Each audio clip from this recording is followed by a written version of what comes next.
Halo sahabat, kembali lagi bersama Kang Agus Samsudin. Banyak orang berpikir kebahagiaan itu datang dari kemewahan, belanja tanpa henti, dan menumpuk barang. Tapi, gimana kalau kebahagiaan sejati justru datang dari arah sebaliknya?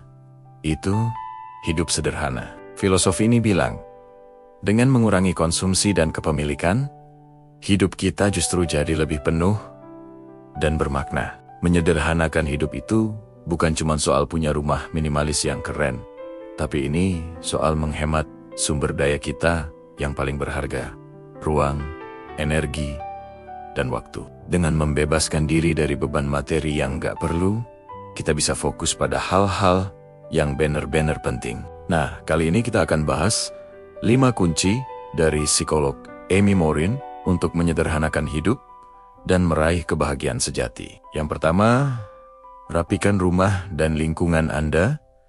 Lingkungan fisik kita itu punya dampak langsung ke kesehatan mental. Rumah yang rapi, teratur, dan gak berantakan bisa bikin kita lebih energik dan produktif. Kekacauan fisik seringkali mencerminkan kekacauan mental. Saat kita memutuskan untuk menyumbangkan atau membuang barang yang nggak lagi kita pakai, kita sebenarnya juga lagi mengurangi beban pikiran. Ini adalah langkah nyata pertama menuju ketenangan.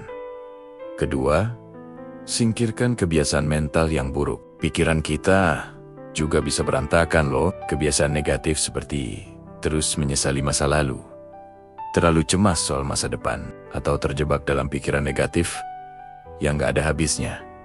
Itu semua harus dihentikan. Coba ganti dengan kebiasaan berpikir yang lebih sehat. Mulailah berlatih bersyukur, belajar relaksasi, dan gunakan self-talk yang realistis dan positif. Pikiran yang teratur adalah kunci menuju kehidupan yang damai. Ketiga, singkirkan orang-orang yang beracun dari hidup Anda. Hubungan kita dengan orang lain itu penting banget. Untuk menyederhanakan hidup, kita harus belajar menetapkan batasan yang sehat. Beranilah bilang tidak pada permintaan yang cuma menguras energi dan waktu kita. Itu adalah cara kita melindungi diri sendiri. Jaga jarak, atau bahkan lepaskan hubungan dengan orang yang menghambat kemajuan atau menyebarkan energi negatif. Sebaliknya, rawatlah hubungan dengan orang-orang yang mendukung, menginspirasi, dan membawa dampak positif bagi hidup Anda.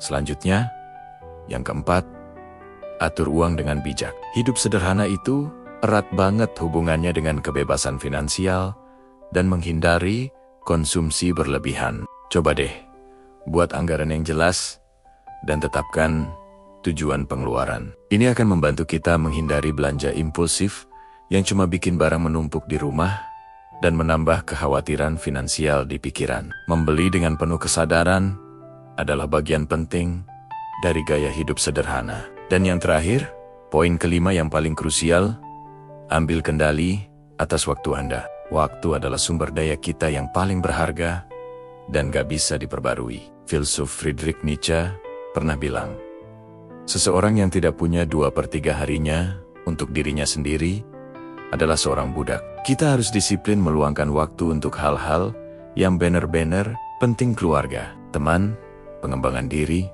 atau sekadar menikmati momen-momen sederhana. Kendalikan jadwal Anda, hindari komitmen yang gak perlu, dan pastikan Anda punya waktu pribadi untuk mengisi ulang energi. Menyederhanakan waktu artinya mengutamakan yang esensial, bukan sekadar sibuk. Pada akhirnya, tujuan utama dari menyederhanakan hidup adalah untuk mencapai ketenangan pikiran, menjadi pribadi yang lebih waras dan bijaksana. Dengan mengurangi beban materi dan mental, kita nggak hanya menghemat ruang dan energi, tapi juga membuka jalan menuju kehidupan yang lebih teratur, damai, dan bermakna. Terima kasih sudah menonton. Jangan lupa like, komen, dan subscribe ya. Sampai jumpa di video berikutnya.